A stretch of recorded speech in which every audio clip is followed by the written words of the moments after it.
Welcome to another edition of Mark's Inspiration. Glad you could join me here today as always. I'm making a second video today because I went outside and it was such a beautiful day. I thought, man, how great I have it and how great you have it too. But you have to look for the greatness in your life. Don't think about the problems, think about the solutions, think about what you have. Count your blessings, as they say. If you're watching this today, you have a cell phone. You probably had food last night and clean water. But see, we take these things for granted because we were raised with them. At least if we live in a third world country. Here in the U.S. and many of first world countries, we live lives of luxury. It's ironic that we have to actually go to gymnasiums to work out because we've made life so easy that if we don't work out, we get out of shape and fat. Our body deteriorates on us. We have such a cushy life. I can understand why some countries look at us and laugh, because we are so soft as a nation of men. As a man, you need to be a man. Men have inherently been stronger than women throughout history, okay? But hard times make strong men, and good times make weak men and a weak nation.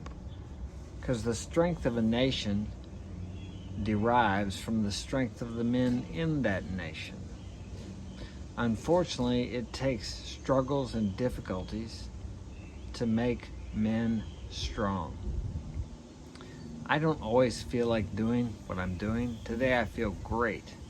Yesterday I was physically and somewhat emotionally and mentally exhausted. I barely finished my day's work Friday.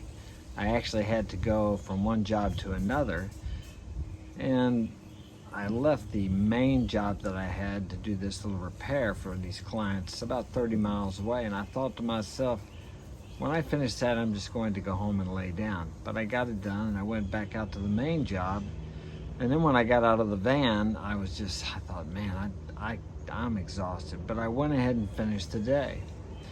I was pretty tired that night, and I woke up Saturday morning and I was just beat.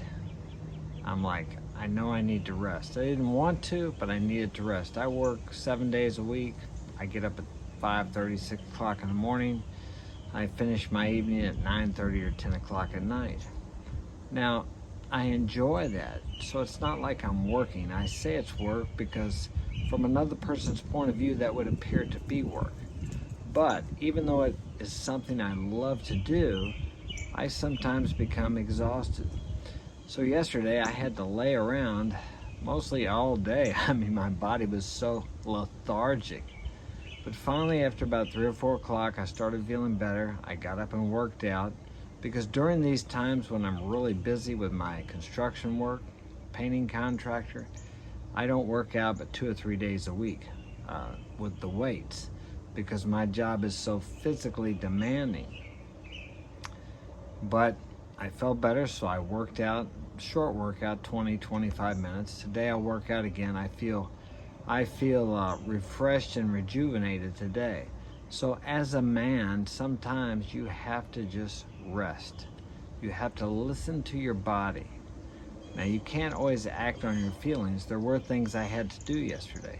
I didn't make a video yesterday until later in the afternoon, because I make a video every day. That's something I want to do, to provide value to you, and I enjoy doing it.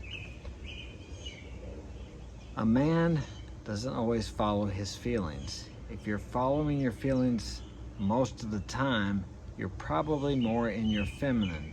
A lot of times as men, we have to feel our feelings, listen to our emotions, but yet act opposite of what our emotions tell us to do. I mean, I'll give you an obvious example. If someone comes up to you and insults you, you may want to punch them in the face. Well, that's your emotional response. But the logical, rational thing to do is maybe to turn and walk away and realize that this guy's having a bad day. And maybe he's just kind of an idiot, for lack of a better way to say. Maybe he's just not at a level of consciousness where he knows how to interact with people in any other way. He's not an idiot, he's where he is. He's perfectly where he is supposed to be. And he must accept that. Now, maybe another time someone comes up to you and does the same thing, but he's more aggressive. Emotionally, you don't like it, you want to hit him, but logically, you decide to take some physical action because you sense that he's going to not only insult you, but maybe attack you. I've been in those situations. Sometimes I've walked away, sometimes I've taken physical action and defended myself before he made the first strike. Only you can assess those situations, but as a man, what I'm telling you is do not let your emotions run your life. Women are more emotionally driven than men. You, as a man, have to use the logic that God has given you. Okay, use it in a way that it will benefit you and anyone who follows your lead, anyone who is under your authority. For example, I have 6 kids, as many of you know, and I sometimes get aggravated with them. I can't allow my emotions to override my logic. Like my daughter is constantly pestering me to do this, to do that. I have to decide logically what to do, what is best for all of us, not just what she wants because she's getting on my nerves and I just want her to leave me alone.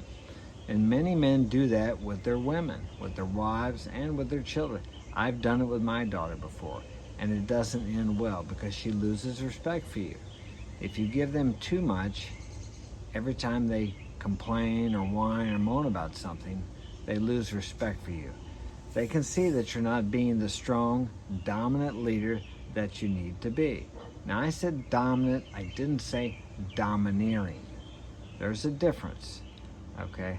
I had someone call me a misogynist one time because I do believe that a man needs to lead the family. I do not believe in a partnership, except in business, not in a relationship.